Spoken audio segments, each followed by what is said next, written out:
नमस्कार भक्तों। आज हम सुनेंगे भगवान राम के जन्म की पवित्र कथा, जिसे रामनवमी के दिन बड़े श्रद्धा और भक्ति के साथ सुना जाता है। अयोध्या के राजा दशरथ। प्राचीन समय में अयोध्या नगरी में एक महान और धर्मात्मा राजा राज करते थे, जिनका नाम था दशरथ। राजा दशरथ बहुत ही न्यायप्रिय और प्रजा के हित का ध्यान रखने वाले राजा थे। उनकी 3 रानियां थीं: कौशल्या, कैकई, सुमित्रा। राजा दशरथ के पास सब कुछ था: धन, वैभव, सुख और समृद्धि। लेकिन एक दुख उन्हें हमेशा परेशान करता था कि उनके कोई संतान नहीं थी।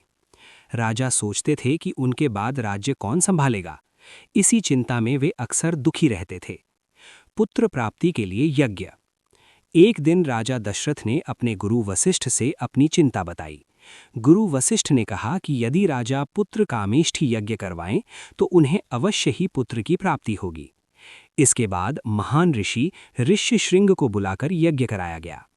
जब यज्ञ पूरा हुआ तो अग्निदेव प्रकट हुए और उन्होंने राजा दशरथ को एक दिव्य खीर से भरा पात्र दिया। अग्निदेव ने कहा, हे राजन, इस दिव्य खीर को अपनी रानियों में बांट दीजिए।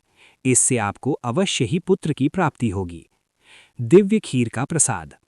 राजा दशरथ ने उस दिव्य खीर को अपनी तीनों रानियों में बांट दिया। कुछ समय बाद तीनों रानियां गर्भवती हुईं और पूरे अयोध्या में खुशी की लहर दौड़ गई। भगवान राम का जन्म। समय बीतने के बाद चैत्र मास की शुक्ल पक्ष की नवमी तिथि को एक दिव्य घटना घटी। रानी कौशल्या ने एक तेजस्वी पुत्र को जन्म दिया। वही थे भगवान श्री राम।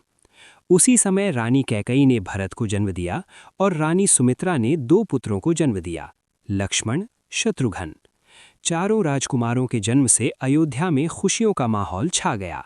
मंदिरों में पूजा हुई, लोगों ने मिठाइयां बांटी और पूरे नगर में उत्सव मनाया गया। भगवान राम का बाल्यकाल। चारों राजकुमार बड़े प्रेम से बड़े हुए।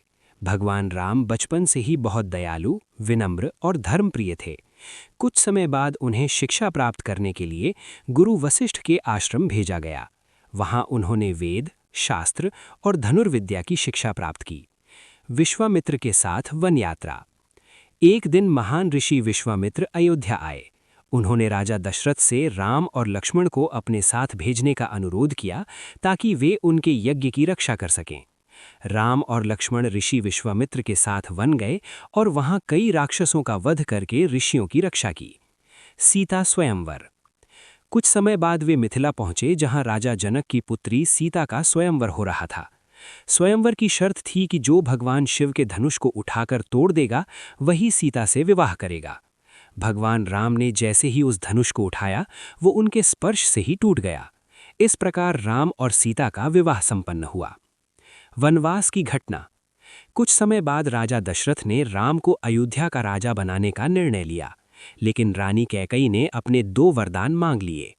उन्होंने कहा कि भरत को राजा बनाया जाए और राम को 14 वर्षों के लिए वनवास भेजा जाए।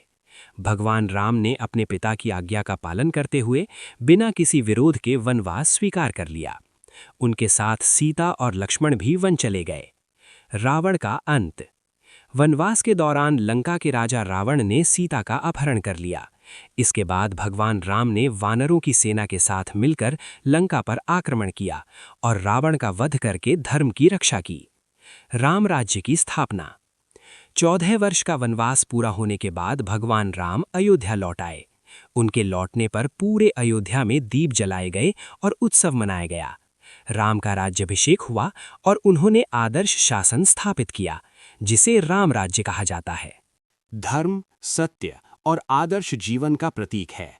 भगवान राम का जीवन हमें सिखाता है कि कठिन परिस्थितियों में भी हमें धर्म और सत्य का मार्ग नहीं छोड़ना चाहिए। यदि हम भगवान राम के आदर्शों को अपने जीवन में अपनाएं, तो हमारा जीवन सुख, शांति और सफलता से भर सकता है। जय श्री राम। चैत्र नवरात्र 2026 इस साल 19 मार्च 2026 गुरुवार से शुरू हो रहे हैं। ये नवरात्र 27 मार्च 2026 शुक्रवार तक चलेंगे और अंतिम दिन राम नवमी मनाई जाएगी। चैत्र नवरात्र 2026 की मुख्य तिथियां। शुरू 19 मार्च 2026 गुरुवार।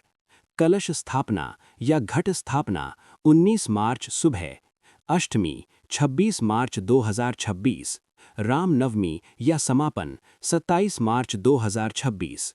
नवरात्र का महत्व। चैत्र नवरात्र में माँ दुर्गा के 9 रूपों यानी नव दुर्गा की पूजा की जाती है।